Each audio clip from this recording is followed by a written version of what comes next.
Hey, what's up, guys? Welcome to Chopper History today. Thanks to Indian Motorcycles, Law Tigers, and Badlands, aka NAMS.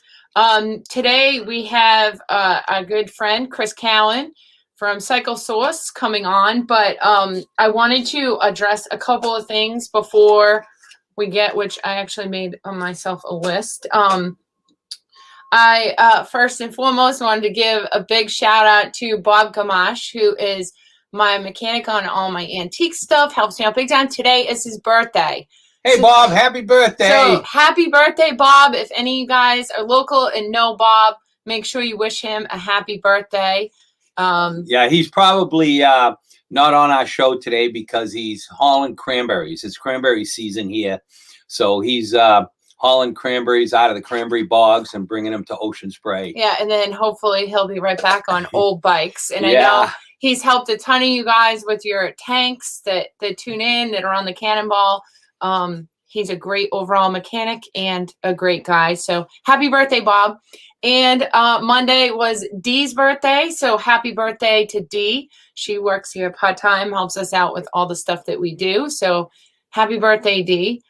And I also wanted to say yesterday, actually no, Tuesday, Dee and I brought the Striders to the Kava school. He has actually four of us. So the gym teacher from Kava school, myself, DP, and Brian, we put together all these bikes last week. And then Dee and I, which I had the thing, and apparently I didn't upload it. Sorry, I'm not seeing it on here. But anyway, Dee and I delivered the bikes to the Kava school on Tuesday, which was very cool. There's 140 kindergartners in the Kava school. So they're all going to get a chance to learn how to ride a bike, get on two wheels. And the gym teacher already sent me videos yesterday of the kids on the bikes, which is very satisfying. So thank you to all the hamsters and everybody that came out to the fall foliage run and helped me raise money for the all kids bike program.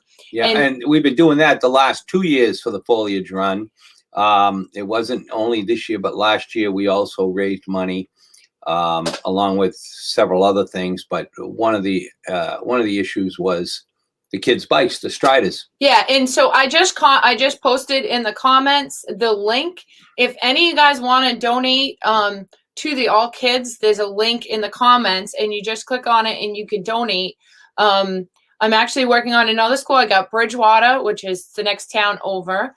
I'm going to probably be getting the bikes for them next week. So if any of you guys are local and want to help me put them all together, let me know, and then we'll be delivering them. And I also have New Bedford, which is a town a little bit further away, but it's a town that's definitely in need. These kids don't really have much. It's not really a good town, let's say. I don't want to take anything away from New Bedford, but I'm glad to get them in that school as well. And we're working on a fourth school. So we are firm believers in the Strida program. It, like I say, gets kids on two wheels because you don't see kids on bicycles anymore. And this hopefully will force them to get outside and love two wheels, which hopefully will carry over to motorcycles. Next, I want to thank Curtis Venable for letting me ride his motorcycles this past weekend at Sons of Speed Race. I also got a chance. This is actually just a practice, but wicked cool shot. At Sons of Speed, I was supposed to race a 45, but unfortunately, one of my teammates, Rusty, blew up his 45. So rather than me being selfish and riding two bikes, I gave my 45 to Rusty to ride so that we could all ride on a bike. So thank you, Curtis, for letting me ride your motorcycles, as well as thank you to Jonathan, which I'm a little slow with this, but Jonathan at Ready 2. So let me hold this up. There you go. Thank you for supporting me in all my racing adventures. And hold that up again so people can see it. Next year is going to be a big year for Jonathan and I. So we got some things in the works. So huge shout out to Jonathan and Charlotte. Thank you guys very much for supporting me and racing, and everyone else. And thanks for Tom for letting me ride, the cream of the crop. the Eleanor of motorcycles, his 36 knuckle, which this was the smoothest riding old bike. Oh my God, that bike was heaven. But thank you guys and everybody else that supports me in all the stuff that we do. And then my last thing is actually the Lone Star Rally, which we'll wait for Chris. Yeah. Because we can get him in on that conversation. Quick shout out to you guys commenting. Quick, Steve, Mike Draco, Ashley Hinkman, Wenton. Hey, Wenton. Jeff Zeller, Nancy. Hey, Nancy. Craig Ferry. Hey, Craig. I got a call out. Craig just sent me a message. There's a guy that has a bunch of old Ironhead Sportster stuff for sale, which I'm still interested in old Ironhead stuff. So if anybody has it, but I'm really interested in old Ness parts, Ness front section frames, Ness old digger stuff. So if anybody has any of that stuff out there that you want to get rid of, or you know somebody that has it sitting in their garage, give us a call. Yeah. Let's see. There was some. Let me go back to my comments. Jeremiah, Mike, DP runs at his speed. I can't. DP Yeah, no, I don't think so. Lena, I can't wait for Galveston too. Is Lena going? Yeah, Lena's gonna come. So I'm excited that me and my BFF will be reunited. Yeah. Yale. Hey, Yale. How's it going? We haven't seen you in a while. Yale's up in Canada. Drew. Yeah, Ashley does need to get in Sons of Speed. Howie, Scott Peterson, Dave Nault in Boston. Hey, Dave. We're thinking about you, Surrey. Stay strong. Yeah. Steve DiMartino in Kentucky. All right, let's bring Chris on. Let's see. Hey, Chris. Hey, guys. How we doing today, Chris? Great. I'm still in sunny Florida. Oh, you are? I was going to say, are you home in Pittsburgh? No, we had an issue with Cycle and an issue with a port coming up, so we're staying down here to hold out till Lone Star. Oh, good for you. Yep. So Chris, you got your first experience at Sons of Speed, at racing Sons of Speed, at being on the track, which is totally different. So what did you think? Being on the track. Let's say being on the track. I don't want to say racing yet because when you passed me at like 100 miles an hour, I'm pretty sure I wasn't in the race. But that's all right. You're still making laps, and it's totally different. It was the coolest thing about it was, I was lucky enough that Tom Kiefer had lent me his 1916 J model to ride. And it was like a time machine. It didn't matter who was at the track, who else was on the track. It was me and that motorcycle, and all of a sudden it was a trip back in time, man. You had those bars in your hand, and like you had that whole feeling of like motorcycle history right there, It is a whole different feeling. And I know, I race, ride everything, and there is nothing like that. And I was kind of thinking about this yesterday, and obviously you're in a little different position because you were just getting out on the track, never mind racing.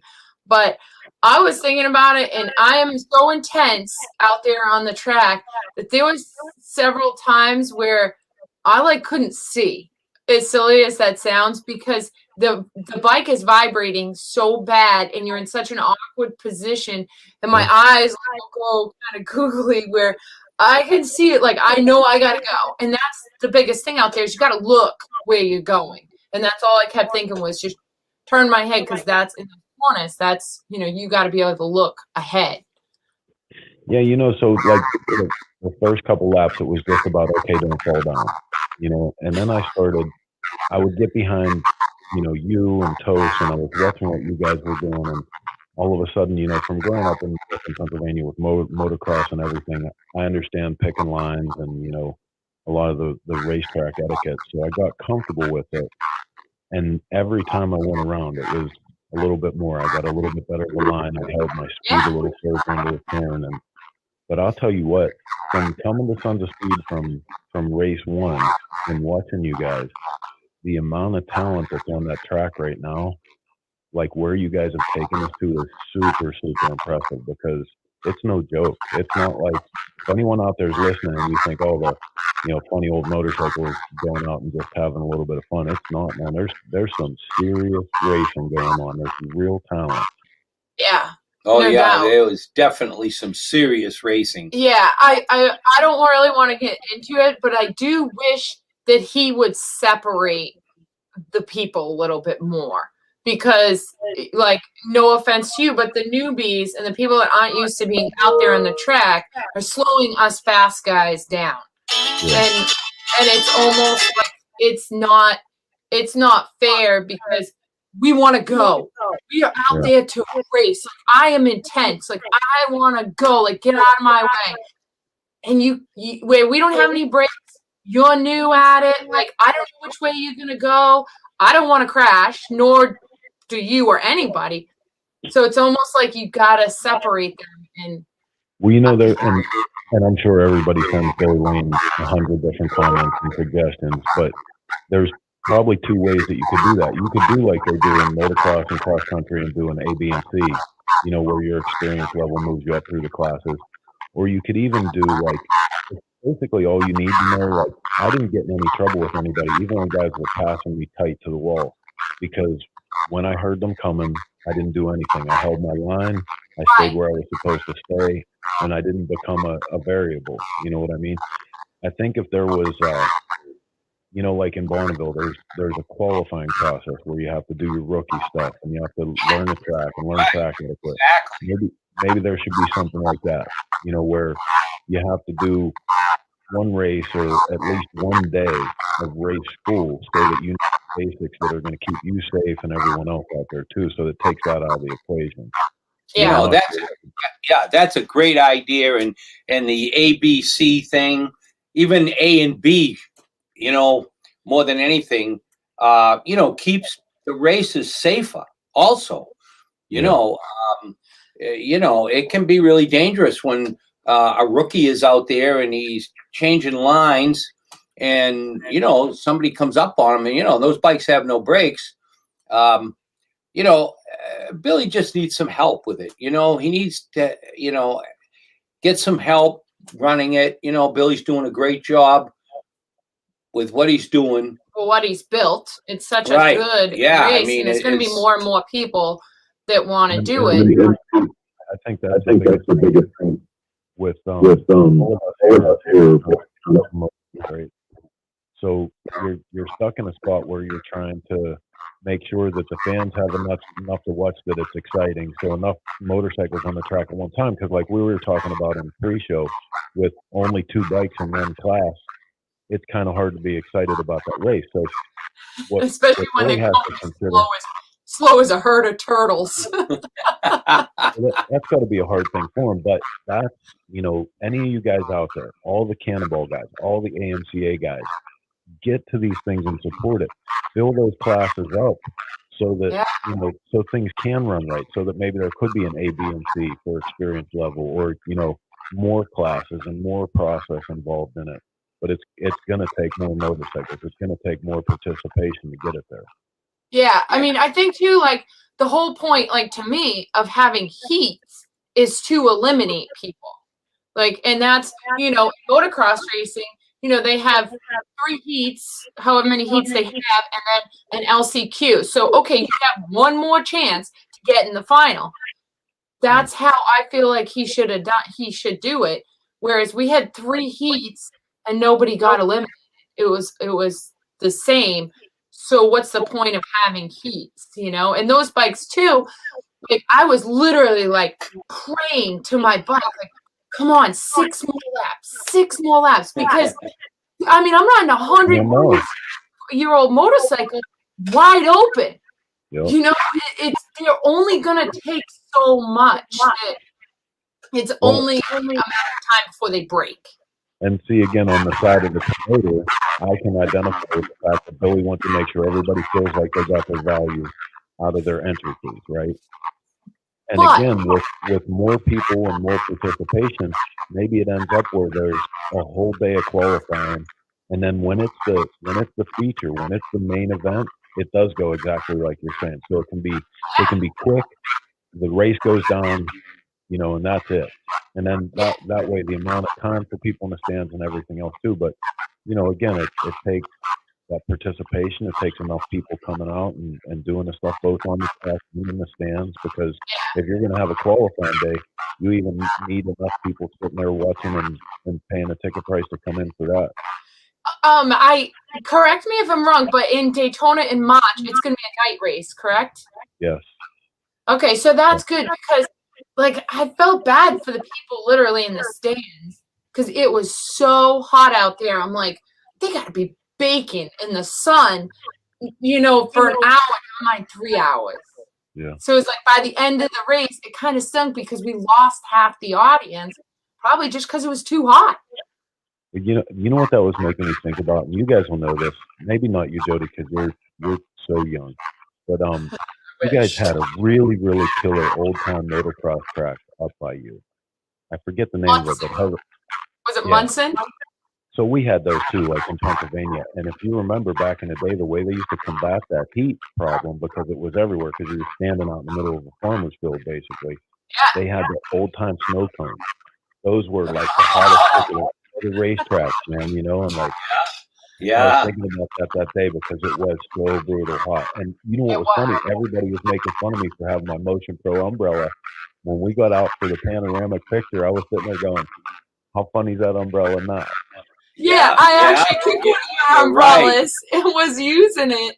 Yeah, that's the thing is, those we have the umbrellas, we have the tents, we have some kind of shade. Those poor people in the stands had nothing. I mean, it had to be baking hot out there. I mean, there wasn't even a breeze. Yeah, the nighttime race will definitely that'll be badass too. Like the whole attitude changes. Yeah. I think there's so much potential in the antique world for more people, more participation, more spectators. It's just getting into that, getting the word into the antique world, you know, whether it's the Cannonball, you know, the Antique Motorcycle Association. I think that there would be a lot more people come to that race if they knew more about it, or if they were aware of it. Yeah, I agree. It does need to be pushed, like I said, back grassroots and stick flyers on gas pumps. Yeah. Yeah, I mean, that's what we were talking about in pre-show. When you go into Daytona, everywhere you look, there's one of the big posters for the swap meet. You're not going to miss that, you know. So some of that we rely on in the digital age. We rely on all of this stuff to get the word out to the street. And sometimes, even after you do that, having a flyer when somebody walks in to pay for their gas. Oh yeah, that's right. The races are tomorrow. You know. Yeah. Yeah, absolutely. Yeah, I think that would. Here I uploaded real quick. Here's a picture with your umbrella. Nice.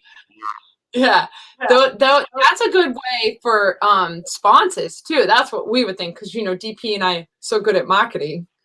But yeah, those umbrellas. All the other motorcycle races, motocross and superbike, they all have umbrellas, you know. Like even at Bonneville. Oh yeah, when we were in Bonneville, we had all kinds of umbrellas. We had an umbrella for my bike too that we would put, you know, over the motor to try to give it as much shade as you can, so that just the sun alone doesn't get it hot.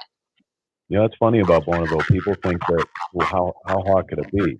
You know, and it'll fool you into thinking that it's cool because you don't feel that radiant heat, but the reflective heat is just brutal. It tear you up.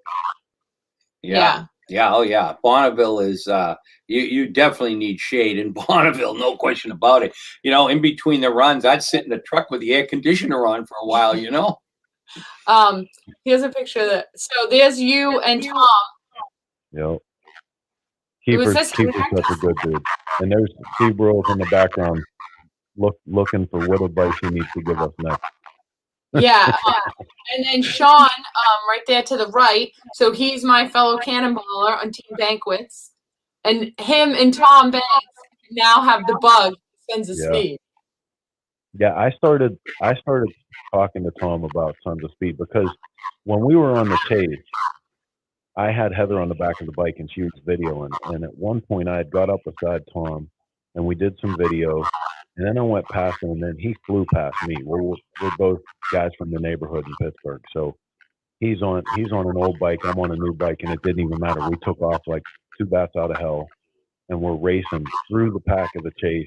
Like, and Heather's smacking me. She's elbowing me from behind. We stopped, and she was like, "What are you doing?" I said, he took off, I took off. It's what happened. So I know that competitive nature that he has, and I know that this is going to be, such a fit for him. So I started putting in his head. I was like, "Hey, you ought to come down. We're going to be in the pits and everything, and just come check it out." And he came over like towards the end of the race. He said, "You cost me about $200,000 here today." He said, "You had no business inviting me down to this thing." He told us the same thing. I've talked. Yeah, Tom's hooked. Yeah, definitely. To him and one of the other Cannonball guys, and he's roasting the other one to sell him a single so that he can, get in the race. And now I'm trying to talk this guy into coming. Like, it's cool because I almost feel like the Cannonball doesn't really cross over, and it should, because it's even if these guys really, I'm the only one I think that does the Cannonball and Sons of Speed. Nobody else does both, and they should. And even if you don't race, you should still come, and watch it, and you'll get sucked in because it's just such a cool thing. And imagine how cool it would be to be sitting there and watching a field of like 8 or 12 singles in a race. You know what I mean? Like, it wouldn't matter how fast they were going at that point. There'd be real racing. Yeah. Right. Yeah. Right. Exactly. Yep. Yeah. That would be cool. So hopefully it will, will bring more Cannonballers over, because it's almost like this is just a different little bubble in the big antique bubble. And man, that I told Tom the biggest reason why I was trying to, nudge him into getting involved in this is because his enthusiasm and his participation level, when he does something, he goes the whole way with it. Sons of Speed and the Cannonball and these things, they need guys like Sean, because the inspiration that comes out of that from other people watching is crucial for our whole industry, our whole culture. We need that excitement. Absolutely. We have a comment. John says, "I wish they would have the races later in the day, because like we say up north, it was wicked hot." So people are agreeing that. Like I said, I couldn't imagine those people in the stands, because I was sweating. Granted, I had like 25-pound leathers on, but to not have any shade is brutal. So hopefully it'll be a lot cooler having a night race in March. So listen, you were thanking Tom for letting you ride one of his beauties around Daytona, but you didn't mention what you need to thank him for is taking the heat from the cops. That's right, because you were there. You saw us. I took a picture. So let me tell my version of the story. I don't know. I'm assuming Tom told you. So Tom wanted to do the loop. So I don't even know where we left, but we were like, we were down the hatch. We were down in Ponce Inlet, and I said, okay, let's do the loop, and we'll kind of cut it short instead of going all the way down like past Ross Myers and coming out. I said, let's cut it short and we'll come out right before Ross Myers, because then we won't hit so much traffic, because I figured there'd be traffic all around Ross Myers and then the Iron Horse. But I didn't predict that there would be that much traffic at the Iron Horse. And as we come up to it, the traffic is brutal. And riding these old bikes, with a foot clutch, the heat, everything, just stopping and going just doesn't work on these old bikes. And so as we get up on the traffic, Tom says, let's split lanes. And I said, okay, Tom, but as soon as you get to the top of the hill, there's always a ton of cops sitting up there. So we can only do it for so far. And he's like, let's go.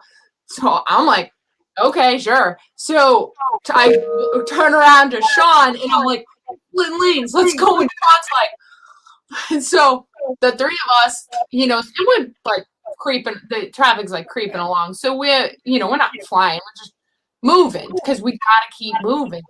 And so we get like close, and Tom like sees a cop, and he goes over to like the breakdown lane and starts going up the breakdown lane.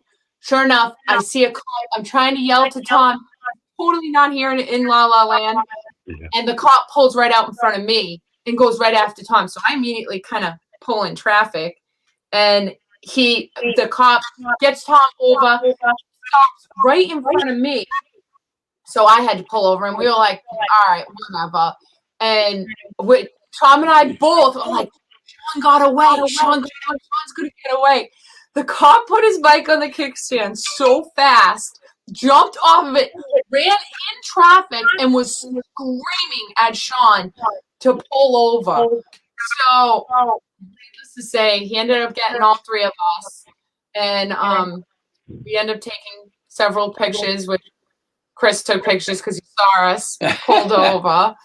And I should thank Tom also of taking the brunt of the ticket, because the guy ended up saying, well, you're the leader of the pack, so I'm only going to give you a ticket. But, you know, it is what it is. But the thing that the cop, probably people don't understand, is it's worth it to get a $165 ticket versus blowing up a 36 knucklehead because it overheated, because you know, you're sitting in traffic for a mile and a half, and you know, I mean, obviously it's dangerous and you shouldn't do that, blah blah blah. Hey, not to get off that subject, but I got to tell a quick story about when we were in Laconia. Oh yeah, we were in Laconia, Chris. This is about 10 years ago. No, it's probably like 15 years 15 years ago. It's 4th of July. We go to the fireworks. There's like 6 or 7 of us. We're all on our bikes. We pull down. We watch the fireworks. Now it's a complete shit show getting out of there. So we work our way into the traffic. We just get out in the traffic and we're splitting lanes. The state cop jumps out of his car and starts screaming at us. I mean, he is just flipping out all over, right? So we all pull over. The first guy is on an old ratty panhead with no VIN on it. He's got a bogus repair plate and he doesn't have a motorcycle license, right? So the cop grabs him and says, we're towing this bike. Get over there, right? So the next guy in line is a guy that just bought a brand new bike. It had problems with it. He brought it to the dealer. The dealer gave him a loaner. He's got no paperwork on it. So now he's like, okay, you're getting towed. He pulls him over, right? So now Jody's coming up. Meanwhile, there's a local guy with us. A local cop goes by, and he said, hey, what's going on? He says, oh, this guy. So the local cop goes over to the state cop. State cop totally blows him off, right? Doesn't want to hear it. Okay. And they're pulling over all of us, right? Like screaming at us. Yeah, screaming. He's a big muscle guy, right? So next is me, right? So now, you know, I says, listen, I understand completely what's going on. I'd appreciate it if you could cut my daughter some slack. She's never had a ticket. I'll take the brunt of it. You know, he says, go back to your bike and stand there, right? Yeah. Just then another cruiser goes by, turns around, comes back. The cop gets out of that cruiser, gets in the state police cruiser. So now we got 3 cops. Yeah. So they're sitting there in the cruiser. Next thing you know, the guy in the passenger seat opens his window and calls me over. Right? I go over there. The state cop that's been the prick of it all says, hey, man, I can't believe it's you. I've got a poster of you in my gym. Can I get a picture with you? Right? So now he gets out of the car. He wants to take pictures with me. Right? And so like, well, what do you want us to do? Listen, I'm leaving. When I get out of here, you guys can do whatever you want. And he takes off. Dude. Yeah, we found out. Oh, yeah. It's funny, when we got pulled over with Tom, the guy, he immediately came like right up to him and he goes, what do you guys think, you're special or something? And me and Tom kind of like looked at each other and we were like, we got cheap banquets. Yeah. We were laughing about it. Anyway. See, I learned the trick with that a long time ago is to not have one thing wrong. Like if your inspection's up, you're getting a ticket. If you were speeding, you're getting a ticket. If you don't have your insurance card, you get a ticket. But if you have all of that stuff together, I got pulled over one day from a state cop in Pennsylvania. I had no inspection, Didn't have my driver's license with me. Didn't have the bike insured. The VIN numbers wore down on the neck. By the time he got done going around it, he's telling me all this stuff. He's like, I'm taking this bike. You're never going to see it again. And then he gets around to the back of the motorcycle, and all my custom bikes used to have the same plate on it. It says, so what? And he was like, and then after all of that, you have the balls to have so what on your license plate. And he said, I'll tell you what I'm going to do. I'm going to drive down the road. My shift is over in about 15 minutes. He says, I don't ever want to see you or this motorcycle again. And I realized, like, with 15 minutes left in his shift, I had given him 2 or 3 hours worth of paperwork. He wasn't doing it. So I was out from too many violations. In that case, we're pretty good then. Because having everything aligned just doesn't happen. Yeah, especially the bikes we ride. Yeah, you know? and when we got pulled over, Tom, Sean, and I, none of the plates matched, and Sean and I kind of knew that, and Tom like was quick thinking and was like, oh yeah, this knuckle is a 61 pan because that's what it was registered to, because the cop didn't, he doesn't know, so Tom was quick thinking, but still, to have everything aligned, just that's kind of hard. Did he ask for registration? Yeah, but we didn't have anything. Oh. We didn't have any paperwork because it wasn't. It was kind of last minute getting them together. But anyway. Yeah. And especially when you have a bunch of bikes like him, or any of us, there's a bunch of bikes. You grab a plate and you go and. Yeah, and I mean the thing is, he has insurance on everything, which to me is key. But like you said, registration. He's got so many bikes and rides all of them. So I mean, when you register all of them, I mean that's a lot of registrations to shuffle. Yeah. Hey, Woody, Mike Woodchuck. Yeah, I see. Hi, Greg Lou. Greg, how you doing, Greg? We're doing good. Fall has been good. Yeah. So let's talk about Lone Star. So you're going to be in Lone Star. We will too. So our paint show is Saturday, November 6th. And so tell us about your show, because we're going to try to combine shows. So we started, I can't remember how many years ago now, but quite a long time ago. There was not a whole lot of stuff going on the seawall side, because Lone Star is basically split into the two sides of the island. There's everything that happens on the Strand and, on harbor side, and then everything that happens on seaside, which you guys are the not Valdez. That's the right name. Hotel Galvez, sorry. Yeah. I'm thinking of the oil liner. Close enough. You guys are on seaside too, and that has developed so nice over the years. Like now it's a real event.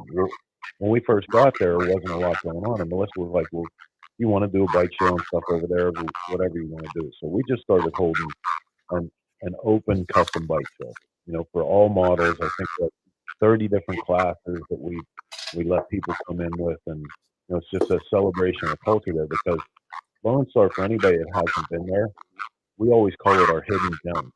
And I think it's because Texas is so big, and you got to put so many miles in to get out of Texas from most parts of it.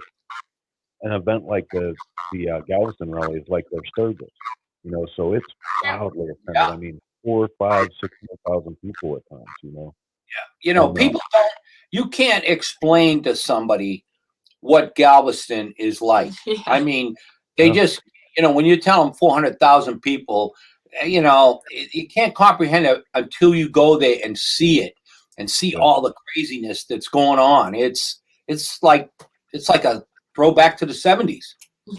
Yeah, in an event like Sturgis or even Daytona, you're spread out over 100 or more mile radius. Yeah. So that many people, but this is literally in one town. I mean, they show up, man, in 4 days, and there's boom, 400,000 people right there. Yeah, it's definitely one of my favorites, and it's such good people watching because people go nuts on the Strand, and there's so many people packed on that little street. Yeah, it's Galveston is. I love bringing new people there because they can't believe it.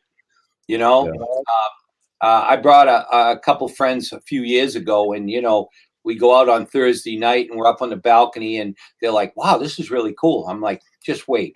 The next night, Friday night, we go out there and it's like, holy man, I can't believe it's like this. And I'm like, yeah, wait till tomorrow night. Then Saturday night, and then it's like all hell breaks loose and it's crazy. And you bring up a really good point too. Galveston, what's really nice about it is it's like a more laid back Mardi Gras.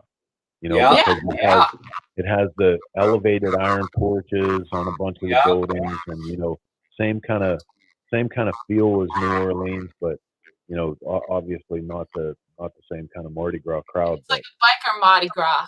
Yeah, it's definitely biker Mardi Gras. But I'll tell you what too, like we do bike games, or old time bike games, and we do that stuff for fun just to get people doing stuff. Man, in Texas, it's the only place where I've almost come to blows with somebody over the rules of a bike game. Like they don't play around. If you use the name, the word rodeo and anything in Texas, you better have your shit together. They're not playing games. They want the rules to be the rules. Yeah. Oh yeah. All right. So Galveston. So your show's on Saturday, November 6th too. We'll be right in front of the Hotel Galvez. So right on the seawall. Yeah. And what we're going to try to do is, all the bikes in Chris's show and our show can be in both shows. Yeah. If you're in Chris's show, you can register also for our show and vice versa. So, it'll be a good show for people to come and check out all the cool bikes, because there's a lot of cool bikes in Texas. Yeah. A lot of talent on there. Chris, do you want to give tell us about Torque magazine? Yeah, right. Let's hear about Torque. I see it in your background. So I'm lucky enough right now to be in our Florida offices. This is the headquarters of Torque is in Lakeland, Florida. Jason Holman, the editor of Torque, has a shop here, Cycle Stop USA, and we decided after watching the passion and enthusiasm that's coming out of the performance crowd with a lot of the young riders, that to provide an anchor or a foundation for everything that was going on, to have a publication and a weekly show. So we got a bunch of guys, John O'Brien, John Jessup, Jace Hudson, a bunch of people from that community are participating for a whole new media platform called Torque Performance, and that was our first issue that we got. But that's awesome. Every Thursday night at 9, we do a live broadcast where it's basically a once-a-week magazine with feature bikes and tech and guests and stuff, and really going well. Torque is actually going to have a show at Galveston too on Friday. They're going to have their show on the Strand at Henley Green. So now, is Jason going to be there? Yeah. Oh, okay. Yeah, So the magazine is actually a print. It's actually a magazine, correct? Where can we get that magazine? At all the newsstands, at the regular places where you would find magazines for sale. It's a regular newsstand magazine. So Walmart's, the bookstores, stuff like that. Okay, awesome. And is there only one issue out so far? Yeah, we're working on this next week as our deadline for issue number 2. So. Yeah, and Jody's new FXR, you guys, Missy shot it in Sturgis, which is an FXR-T with a twin cam in it. So that kind of stuff fits the profile of your magazine.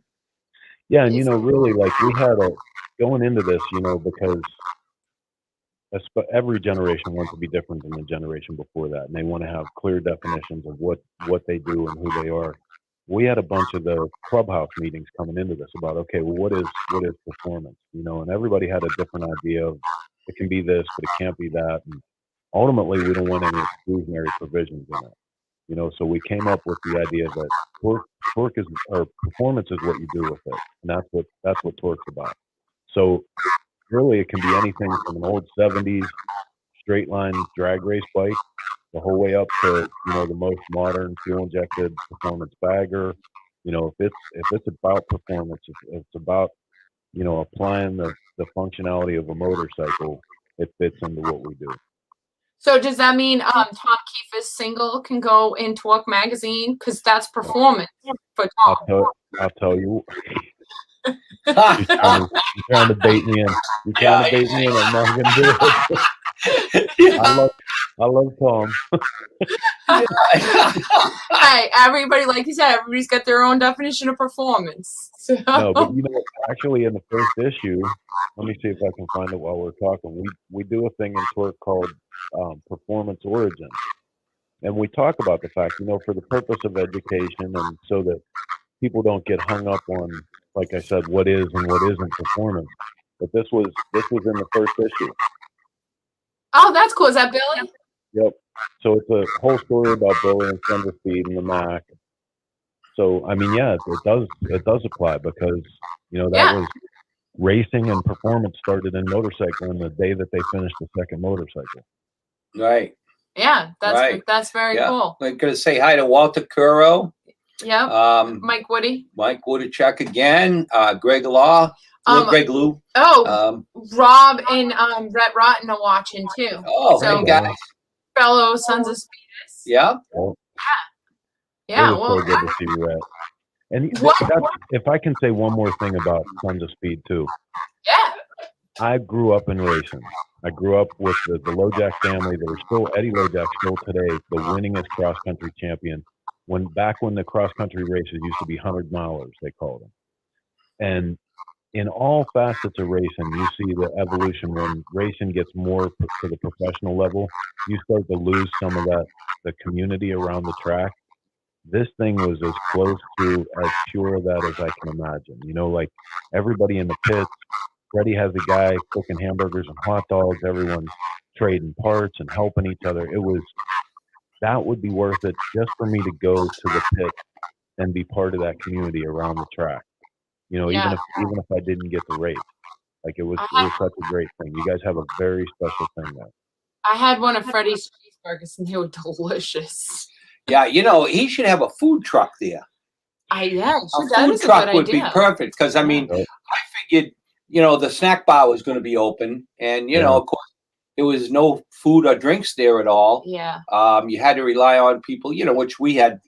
Curtis, he comes like we're a big commercial deal with his big cooler. It's great, we always have cold drinks, but a lot of people were, didn't have that, that same deal that we did. But food. If Billy had a food truck, that would be so simple for him. Well, I think that's like the track, like the track's supposed to have. I would assume the food track was open on the other side, correct? I didn't see. Well, you mean out for the fans? Yeah. Yeah, I would think so. Have to be. I mean, at least for drinks, because they had access to food and stuff. Yeah, I mean, again, if you guys were in the rider meeting, Billy promised big things for March. I mean, he's talking about a lot of changes, a lot of. Yeah. So Curtis was steaming after this and said like he needs to hire somebody, blah blah blah.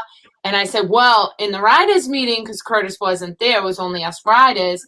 He said he's got people that are going to run it. It's going to be a lot more organized, a lot more professional come March. So if he doesn't come through, he's going to have a lot of people, holding him to it. Well, and the only thing I would ask people, and I just got there, so it's not like I'm authority on anything, but I can tell you one thing. This is a very fragile thing. You lose 2 or 3 guys in this class, 2 or 3 guys in that class, all of a sudden there's no more race. So exactly. Be patient, and if there's an opportunity for you to help Billy with something, give him a hand. We can all help make this better. But that's what it takes. Just be patient. Don't take it so seriously that it becomes on, because then it's a drag for other people too. And the last thing I'm going to say is, if you don't know what proper track etiquette is, proper track etiquette keeps people safe, and it keeps people from making fast maneuvers and pulling out in front of you. Yeah, absolutely. That should be part of the drivers' meeting too. Well, it should be something that's ingrained in everyone. I mean, they talked about it in the rider meeting that when you want to come off of the center line of the track or the high line of the track, you signal. You're always being aware. You're looking over your shoulder. You're doing all that stuff. And that anytime that motor's running, you are under the rules of track etiquette. Because it's not just you. Yeah. So, No, absolutely. I think that's a crucial part of the whole race scene. You know, I wonder, like, so when we would go out to Bonneville, there was a rule book. And to be completely honest, we didn't, you know, you read it with a grain of salt. But if we had any question about something, we would refer back to that rule book. And I almost feel like there should be something like that with Sons of Speed, regardless of how big or small it is. At least people can refer back Yeah. that aren't in the racing scene, because there's so many guys out there, they don't race. They're doing it for the fun of it, for the antique motorcycle part of it. You know, they're not necessarily racers. And hey, listen, I'll volunteer to put the information together if everybody wants to help. It can be as cheap as this. It's a button that you hit on your phone that brings it up, and you can flip through it right there. You don't even have to print things anymore. You know what I mean? So Yeah, it can and I be mean, as easy as go to the Sons of Speed website or whichever website and hit this link, and boom, it comes up on your phone. yeah, and you just save it on your phone. And like at Bonneville, they'll give you one rule book with your registration. And then if you want to buy additional rule books, it's like $5. And Yeah. and it's a packet, you know? So it's nothing that's fancy, but it kind of gives you something to refer to. And that's the thing, is these guys, there's nothing to refer to. It's just word of mouth. In my opinion and your opinion might be different. So who do you listen to? Who knows what's going on? You know, that could be huge to have a rule book or have some kind of guide for people that don't know. Well, and I'll tell you what, too. I was so excited when the 45 started coming into this. And what I saw, the evolution of the 45 this time with what was Tosa's nephew's name?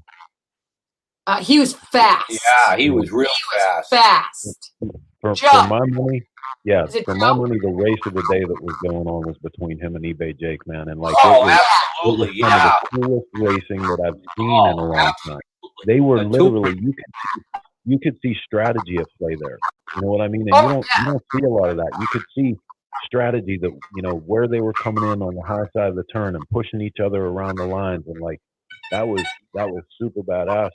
But as these bikes start to move into a little more modern versions of Harley Davidsons, I'm thinking that maybe a couple years down the road we can get some long choppers on the track.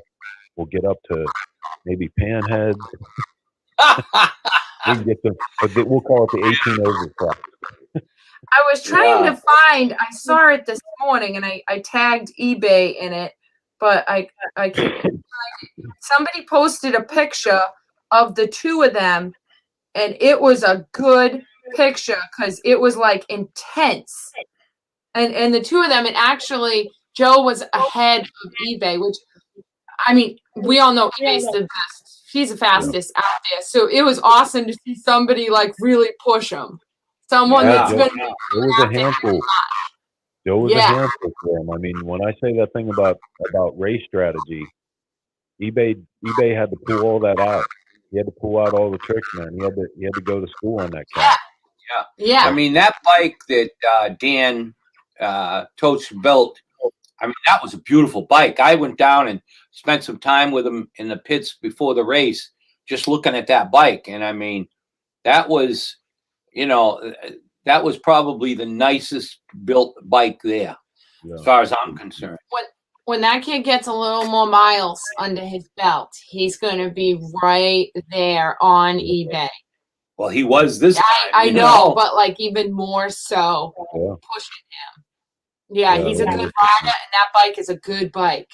I bet you by March, I wouldn't be surprised if the strategy over the winter, if I had a crystal ball to look inside the Toad Stevenson camp, I wouldn't be surprised if the strategy was to send him to California to some kind of racer school to get him a little more of the points on working lines. And so I bet you by March he's going to come back with a considerable bit more. I feel like, though, the thing with that is you got to be on these old bikes because they're totally different. You know, the feel of them, knowing like you don't have the horsepower or the torque to push you. You know, the second you slightly let off, it takes that much longer to get back up to that. Like, Yep. but I wouldn't doubt if he gets some more practice in somehow. And come March. I mean, March, I think, is going to be a totally different game regardless, because I think there's going to be a lot more people involved. Hopefully, it'll be a much better run and be in a night race. Hopefully, we'll get a full day of practice the day before. Yeah. Yeah, I think it's going to be a totally different beast. That's exciting. And I'll tell you, like, hands down, this was the best Biketoberfest I ever had. You know, and literally, we had talked about this in pre-show. Biketoberfest was kind of, the crowds were weird. The people, you know, there wasn't a lot of energy in it. But once we got to that track, best Biketoberfest I ever had. Yeah, that it was really a good Biketoberfest. You know, Willie's show was good. We, you know, it's always a good time at Willie's. It was almost better that it wasn't so packed. Yeah, because you could see stuff. Well, it was so hot the day of Willie's show, as it always is. You know that, you know, if it was a normal bike week and it was shoulder to shoulder, would have been really brutal. But no, I agree, Chris. It was a great Biketoberfest. I was thinking about you at Willie's. So you were just talking about wanting that old Ironhead stuff. Yeah. And especially the Arlen Ness stuff. Did you see the bike right in the front row at Willie's, just about in front of the soda pop machine? There was a long, almost like an orange and white Triumph chopper, and then right beside it was one of those little diggers that put me in the mind of that. And I was like, dude, where'd you find this thing? And I forget the guy that built it, but he said that he had just built all of it. I thought it was a Survivor. Like, it looked so cool. No, I painted that bike. Yeah, that's right. He did tell me that. Yeah. No, what happened was I painted that bike for a guy, and he just passed away. Oh, yeah. About a year or so ago, he passed away, and he passed the bike down to his friend, and his friend is going to raffle it off and give the proceeds to the guy's daughter, who was at the show, and she was going to ride it for the first time. Yeah, it was a pretty cool bike. It was beautiful. It was. Yeah, so here's the picture that I saw this morning. It was Kay Paints the World, but like, I don't know if I get there, you guys are able to see that. But like, look at, he's ahead of eBay. And that they were like that every lap. Man, it was tight. Yeah. Look at the look on eBay's face. I know. Like, eBay's like, what? Look at, he's like determined, you know? Yeah. Like, what the heck? Somebody's finally catching up to me. Yeah. Oh, yeah. But I'll tell you what, again, man, I can't say enough for Tom Kiefer from Franklin's Church Choppers for inviting me to do this, because only out of the goodness of his heart. I mean, that thing I was riding was a 1916 J model. 2016 wouldn't be as impressive as that. Yeah. But you know, I'd have probably never even tried to get involved with something like that. Now that I did, like, I want one. I want to go back to the race. I want to race every time that there's one of these races. I want to. Freddie let me ride a 45. I want a 45 too. Yeah, it's fun riding, isn't it? Oh man, especially that track. Like, you know, we have around home, we have all old, you know, dirt ovals and stuff. And I've ridden in track days for sport bike and stuff like that, but I've never ridden a track like that, big banked ovals, and that was a whole different game, man. It was so much fun learning that. Yeah, it is fun. It is fun. All right, Chris. Well, we don't want to take up too much of your time. We will see you in Galveston in November. Yeah. I'm going to start putting out tons of social media this week, so we'll get everybody hip at how we're going to run these two shows together and get everybody Yeah, no, that sounds great. Definitely. And we'll both talk to Melissa and put things together. But she's cool with whatever you and I decide to do as far as getting it together. Right on. Okay. So, and thanks for coming on. Yeah, thank you for sharing your stories about Sons of Speed. Yeah. All right, we'll see you soon. Talk to you soon, Chris. Bye-bye. Bye-bye. All right, guys, so that was our episode today of Chopper History. Thank you to Indian Motorcycles, Law Tigers, and Badlands for supporting Chopper History and keeping motorcycling going. We will be back next week with another show, and then come the Thursday of Galveston, unfortunately, both of us will be flying. So we will do a show Thursday night. So that will be November 4th. I'll post it so you guys can tune in and watch. We'll do a show live from Galveston. So Thursday night, that'll be awesome. We can do it from up on the Strand. yeah, that's what I was thinking. Yeah. So anyway, one step ahead. Yeah. So we will be doing a show, like I said, on Thursday, November 4th. That will be a show that's going to happen at night. So you guys can tune in at night. But we'll be back next week for another show. And one thing I forgot to mention, if any of you guys want to get our apparel, don't forget, you can go to hotleathers.com and get the latest Parowitz gear. So we snapped this picture in Daytona at the Hot Leathers store. So if any of you guys want Parowitz gear, go to hotleathers.com. They have sweatshirts and t-shirts over there and some girls stuff. So go over to Hot Leathers. Okay. I think that's it. So we will catch you guys next week for another episode of Chopper History. Thanks for tuning in. Okay. See you next week.